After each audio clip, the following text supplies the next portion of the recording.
Retour sur le plateau de TV Finance et avant de retrouver, retrouver le CAC 40 et le point sur l'indice, on va faire un point rapide sur la production industrielle en France dont le chiffre vient de tomber, chiffre donné par l'INSEE.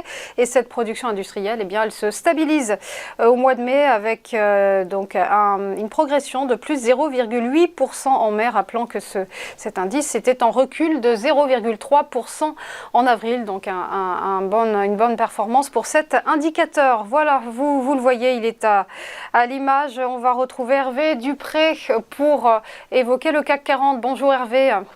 Bonjour Roselyne. Vous êtes trader et fondateur de carltrading.com. Alors on va commencer ce chrono-CAC en signalant qu'évidemment l'indice parisien a commencé la semaine dans le calme par une hausse bienvenue, plus 0,4%. Le jour férié à Wall Street y a sans doute contribué, mais l'indice n'est pas parvenu à retrouver la barre symbolique des 6000 points. On attendra de toute manière les minutes de la Fed cette semaine.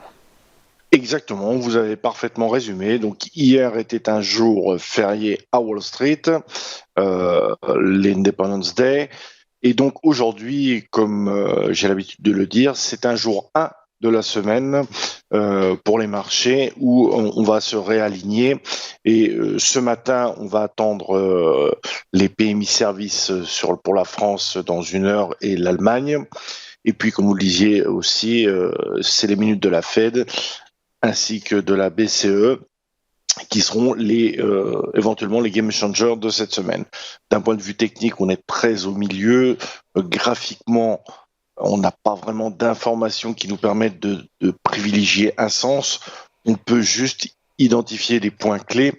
Alors, quels sont les points clés? Eh bien, je dirais entre 5931 et 5954 qui doit tenir, grosso modo. Et puis à la hausse, toujours les 6030 et 6086. Pour l'instant, je ne vois pas de raison d'avoir une amplitude beaucoup plus importante que ces deux points-là.